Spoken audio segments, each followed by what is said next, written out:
We're going to go into the security area of San Quentin.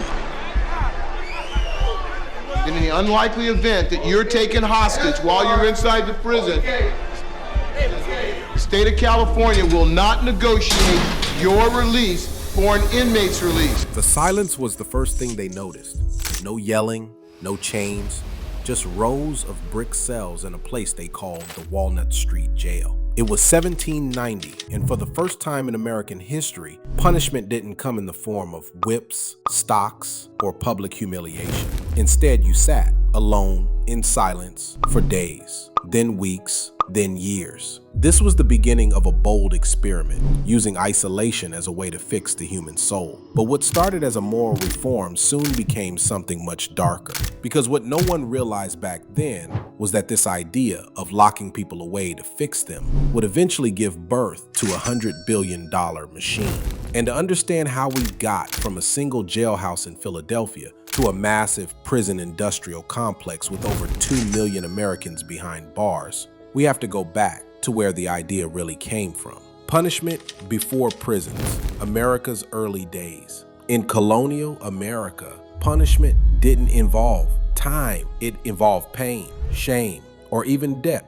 If you stole something, you might lose a hand. If you lied, you might be branded with hot iron. And if you stepped too far out of line, you'd find yourself dangling from a rope. There were no prisons as we know them today. At best, jails were holding pens, temporary spaces, before your real punishment was carried out. Public punishment was the point. Everyone was supposed to see it and remember it. But here's the twist. Early American leaders weren't just copying Europe. They were trying to create something better, something more humane. Quakers in Pennsylvania believed that silence, reflection, and isolation could bring someone closer to God. That's how the penitentiary was born, from the word penitence. That belief would lead to the creation of the first major prison experiment, one that would influence the world. And the consequences of that experiment, let's just say they didn't go as planned. The Pennsylvania system, a beautiful nightmare. In 1829, Eastern State Penitentiary opened its cold stone doors. Every prisoner had their own cell. No contact, no talking, not even eye contact. Guards placed hoods over inmates' heads when they walked them to the yard so they wouldn't see each other. It was supposed to be healing, but it didn't heal. It broke people. Instead of becoming better, prisoners lost their minds. Literal insanity spread across the cell blocks. The silence wasn't cleansing, it was torturous. Still, other states noticed, and they were torn between two models: the Pennsylvania system of total isolation and a newer one called the Auburn system from New York, where inmates worked together during the day and slept alone at night. So America had a choice: solitude or silence and motion. And the model they chose would define the next century of punishment. But that choice, it had less to do with morality and more to do with money. The rise of prison labor. The Auburn model won, not because it was more humane, but because it was more profitable. Inmates could be put to work, making clothes, shoes, furniture, building roads, harvesting cotton. Suddenly, punishment wasn't just about justice. It became a business model. A Reveal investigation has uncovered an unprecedented number of people who died inside Georgia prisons last year. Even after the officer found Bobby not breathing, he's seen walking to get help. I have never seen the prison so chaotic, so violent, and so out of control. It's moments in a Minnesota prison today when about 100 inmates refused to return to their cells. Marvina says the men were protesting their movement being restricted, limiting their access to clean drinking water in the hot prison. The Supermax is a life after death.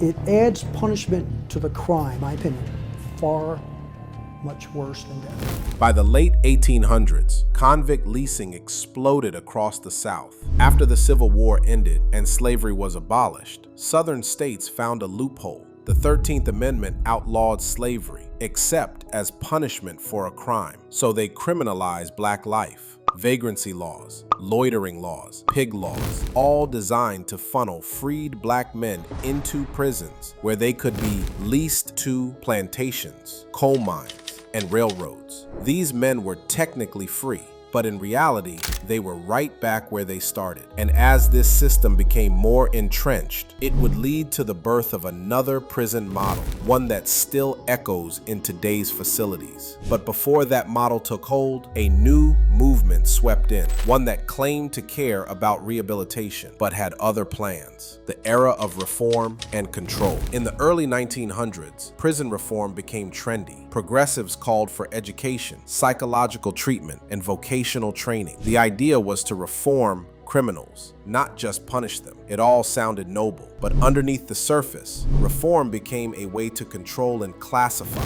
New prisons like Elmira Reformatory introduced a military-style discipline system with uniforms, marching, and a ranking system. Good prisoners earned privileges. Bad ones were stripped of everything. Parole and probation were invented, not as acts of mercy, but as tools to monitor behavior long after release. A kind of invisible leash, and most importantly, the power to decide who was reformable lay in the hands of a small elite group of psychologists and wardens. This created a system where bias flourished. A white, middle-class man might be deemed worthy of parole. A poor black man, not so much. And while the country experimented with these reforms, a darker force was brewing, one that would explode in the late 20th century: the tough-on-crime explosion. It started with fear. Fear of riots, fear of rising crime, fear of drugs. By the 1970s, the U.S. began shifting away from rehabilitation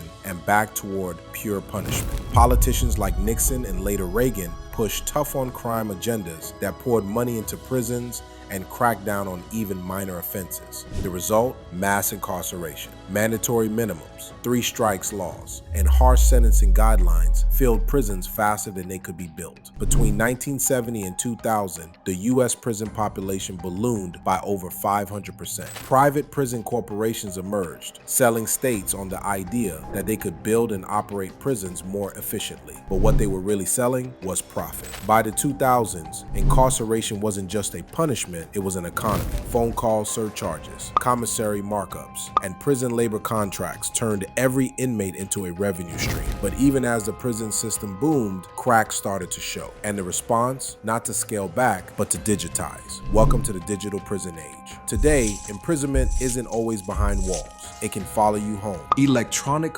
monitoring, ankle bracelets, algorithmic risk scores. These are the new tools of modern incarceration. They allow people to serve time outside, but under 24/7 surveillance. Meanwhile, inside traditional prisons, the environment is changing too. Tablets replace visits. Zoom calls replace courtrooms. AI scans behavior. Facial recognition tracks every move. And yet, despite all the new technology, the core system hasn't changed, disproportionately punishing poor and minority communities, with limited focus on actual rehabilitation. But here's the twist. Public opinion is shifting slowly. Reform movements are growing louder. Calls for restorative justice, decarceration, and community-based alternatives are gaining momentum. And that raises the ultimate question. Conclusion: what is prison really for? From solitary silence to digital surveillance, the American prison has never been just about justice. It's been about control, about profit, about shaping society's outcasts into cogs for a system that rarely looks back. But now we're at a crossroads. Do we continue evolving towards smarter, more humane systems of accountability? Or do we double down on a legacy built from punishment, profit, and pain? Because if history tells us anything, it's that once a system is built, tearing it down takes more than reform. It takes a reckoning. And that reckoning, it's coming.